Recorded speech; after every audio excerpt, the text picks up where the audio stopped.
Assalamualaikum, halo teman-teman semua, kembali lagi di Rianti Channel. Aku senang banget bisa menyapa lagi teman-teman semua. Aku doain semoga teman-teman semua dalam keadaan sehat, tetap bahagia, dan tetap semangat untuk menjalani aktivitas-aktivitas di setiap harinya ya. Oke teman-teman, di video kali ini aku akan bahas tentang sistem pengolahan makanan awetan berbahan nabati dan juga hewani. Tentunya mungkin di video sebelumnya aku sudah bahas tentang apa sih makanan awetan itu, tentunya yang berbahan dasar nabati dan juga hewani. Tapi di sini aku akan bahas sedikit, aku ulas sedikit tentang pengawetan makanan itu apa. Nah, jadi pengawetan makanan adalah cara yang digunakan untuk membuat makanan memiliki daya simpan yang lama dan mempertahankan sifat-sifat fisik dan juga kimia dari makanan tersebut. Jadi dalam pengawetan makanan ini harus banyak kita melakukan beberapa tahapan-tahapan, dari mulai ada hal-hal yang harus kita perhatikan ya. Di antaranya yaitu jenis makanan yang akan diawetkannya seperti apa. Jadi kita juga harus melihat jenis-jenis makanan apa saja yang akan kita awetkan.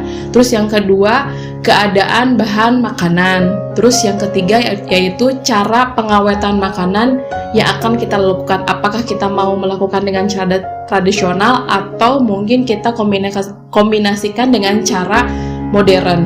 Nah, dan juga selain itu juga kita harus memperhatikan daya tarik dari produk awetan yang akan kita olah.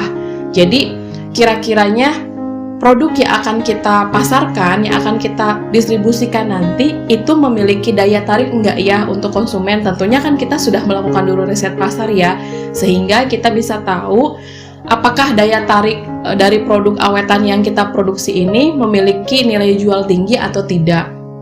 Nah, yang selanjutnya ada beberapa teknologi dalam pengawetan makanan yang tentunya dikembangkan dalam skala industri masa kini ya, tetapi tetap berbasis pada cara-cara tradisional yang dikembangkan tujuannya untuk memperpanjang masa konsumsi bahan makanan. Jadi, teknologi-teknologi yang sekarang beredar itu dia mungkin menyesuaikan dengan pesatnya perkembangan teknologi saat ini nih ya, tetapi tetap dia tidak meninggalkan cara-cara tradisional yang sudah dilakukan oleh orang-orang atau produsen-produsen terdahulu yang menggunakan cara-cara tradisional. Nah, di sini ada beberapa peta konsep yang akan aku bahas di materi sistem pengolahan makanan awetan. Di sini ada 6 peta konsep yang dalam pembahasan kali ini. Yang pertama yaitu jenis dan karakteristik makanan awetan. Yang kedua, alat pengolahan makanan awetan. Yang ketiga, teknik pengolahan makanan awetan. Yang keempat, tahapan proses pengolahan makanan awetan. Yang kelima yaitu jenis dan kegunaan bahan kemas makanan awetan itu sendiri. Dan yang keenam adalah syarat pengemasan dan pelabelan makanan awet. Pada kesempatan kali ini aku akan bahas dulu 3 poin dalam peta konsep kali ini, yaitu yang pertama jenis dan karakteristik makanan awetan, yang kedua alat pengolahan dari makanan awetan itu apa saja, dan juga teknik pengolahan dari makanan awetan. Nah, kita awali dari yang pertama ya, jenis makanan awetan. Nah, berdasarkan bahan penyusunnya, makanan awetan itu dibagi menjadi 2, yaitu makanan awetan dari bahan pangan hewani. Nah, bahan pangan hewani sendiri pun pada umumnya dibagi menjadi 2, yaitu hewan darat ataupun hewan air. Contoh kayak hewan air di sini bisa dijadikan sebagai makanan khas daerah juga ya. Jadi tidak hanya menjadi makanan awetan saja, tetapi bisa juga dijadikan sebagai makanan khas daerah. Contohnya yaitu ikan, udang, cumi, atau mungkin ada juga yang menggunakan bahan bakunya teripang. Sementara itu, kelompok hewan darat itu biasanya dibagi menjadi 2, kelompok ternak besar seperti sapi, kerbau, kambing, dan yang kedua yaitu kelompok ternak kecil seperti ayam, bebek, burung, ataupun angsa. Nah, biasanya contoh makanan awetan dari bahan hewani ini seperti ikan asin. Mungkin teman-teman di rumah juga banyak ya suka dengan ikan asin, tapi tidak sedikit ada juga yang mungkin kurang suka karena biasanya kan baunya cukup menyengat dari ikan asin di sini karena ada beberapa proses tahapan yang cukup panjang untuk sampai menjadi ikan asin, terutama dalam proses pengasinan, dan juga dia kan harus dijemur di bawah terik matahari.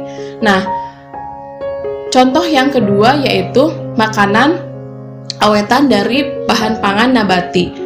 Kalau bahan pangan nabati biasanya bahan pangan yang berasal dari jenis tumbuh-tumbuhan seperti sayuran, buah-buahan, umbi-umbian. Nah, atau mungkin bisa juga dari serelalia seperti dari mulai akarnya, batangnya, dahan, daun, bunga, buah ataupun biji. Biasanya kalau contoh untuk makanan awetan dari bahan nabati ini seperti manisan, asinan, ataupun acar. Poin yang kedua dari peta konsep sistem pengolahan makanan awetan ini yaitu alat pengolahan dari makanan awetan. Jadi ada beberapa alat ya atau peralatan yang digunakan dalam pengolahan makanan awetan di sini. Aku uraikan dulu pengertian dari peralatan di sini, biasanya yaitu berbagai benda atau perkakas yang digunakan untuk pengolahan proses pemasakan atau pengawetan makanan. Klasifikasi dari alat pengolahan makanan khas daerah di sini, makanan awetan di sini biasanya dibagi menjadi dua, yaitu kitchen utensil, di mana kitchen utensil ini adalah peralatan kecil untuk mengolah makanan seperti panci, pisau, dan juga lain sebagainya.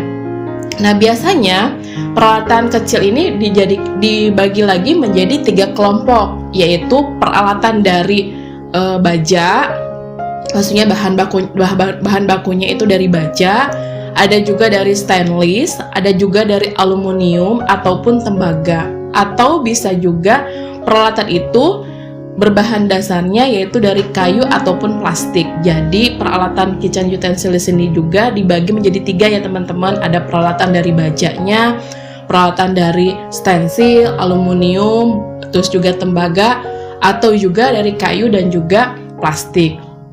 Nah, yang kedua, jenis klasifikasi yang kedua yaitu kitchen equipment, di mana diartikan sebagai peralatan besar yang membuat ruangan tersebut berfungsi sebagai dapur untuk proses pengolahan makanan.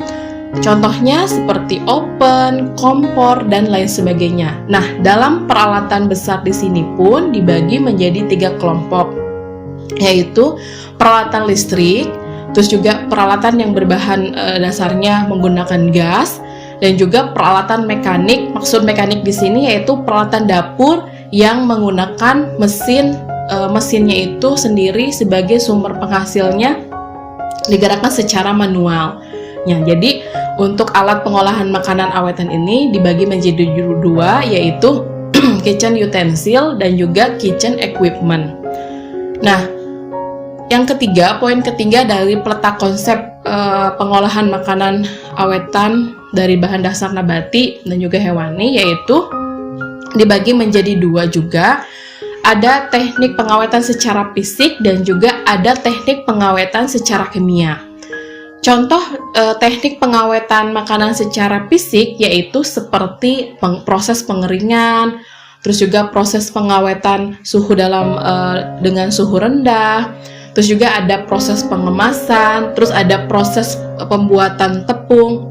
Nah, selain itu ada juga teknik pengawetan biokimia, di mana kalau contoh untuk proses teknik pengawatan biokimia ini biasanya seperti tahapan pengasinan, tahapan pemanisan, atau penambahan bahan pengawet. Nah, biasanya kan kalau untuk teknik biokimia di sini seperti manisan, asinan gitu kan.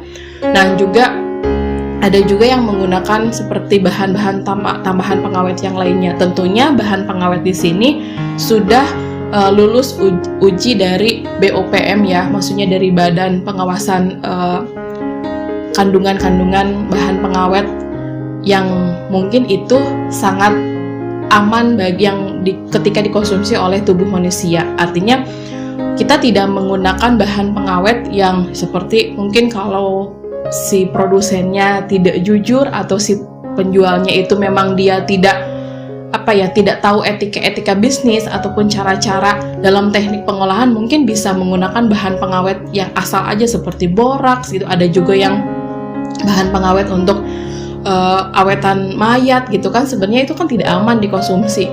Iya, mungkin ketika ibaratkan tidak hanya bahan awetan, tetapi dalam pewarnaan pun ada yang menggunakan wantek. Iya, lihat dari warnanya memang sangat menarik ya ketika kita melihat sebuah makanan, produk makanan yang kok bagus gitu warnanya itu. Jadi kayak warna hijau banget gitu, yang enak banget ketika dilihat oleh pandangan mata, enak banget dilihatnya ya. Sepertinya kita kan selalu ketika melihat fisiknya dulu, ketika ibaratkan melihatnya itu sudah seperti enak, kita bayangkan ini pasti dikonsumsinya enak, tapi sebenarnya kita belum tentu. Dan itu banyak banget ya teman-teman di luar sana. Ada banyak penjual yang aku rasa itu dia tidak berpikir panjang apa yang akan terjadi ketika si konsumennya mengkonsumsi makanan-makanan yang menggunakan bahan awetan seperti wantek ataupun boraks itu sendiri. Jadi dia hanya berpikirnya saya mendapatkan keuntungan. Pada dasarnya kita pun sebagai penjual, sebagai produsen, kita juga harus memberikan benefit, kita juga harus memberikan manfaat yang sangat baik, ataupun kita juga memperhatikan manfaat bagi kesehatan si konsumen kita. Tentunya ketika ibaratkan kita sudah berpikir seperti itu, kita pun akan lebih berhati-hati dalam memilih bahan-bahan yang kita gunakan dalam proses pembuatan makanan. Tentunya dalam proses, konteksnya sekarang dalam proses pembuatan makanan awetan ya. Nah, dalam pengolahan makanan awetan sendiri perlu memperhatikan beberapa hal seperti pemilihan bahan baku, pemilihan bumbu, pemilihan cara pengolahan. Tujuannya agar produk makanan awetan sendiri dari bahan nabati ataupun hewan ini memiliki kualitas yang baik. Jadi dalam proses produksi kita juga harus memperhitungkan atau memperhatikan raw material atau material mentahnya ya, bahan baku mentahnya. Jadi ingin mendapatkan produk yang terbaik atau finishing good, yaitu produk yang akhir ya, produk yang sudah jadi, kita pun harus memperhatikan bahan baku yang bagus juga. Jadi kalau bahan bakunya bagus, proses produksinya pun tidak banyak hambatan, tentunya akan menghasilkan produk yang bagus juga. Jadi itu pun harus kita perhatikan dalam proses pengolahan makanan awetan itu sendiri. Oke teman-teman, itu 3 poin yang baru aku bahas dari proses pengolahan makanan nabati ya. Nanti 3 poin selanjutnya aku akan bahas di video selanjutnya. Semoga semua video apa yang aku sampaikan bisa menjadi inspirasi buat teman-teman. Dan jangan lupa like, komen, dan juga subscribe. Dan tidak lupa share ke media sosial yang lainnya. Dan sampai bertemu di video selanjutnya. Assalamualaikum.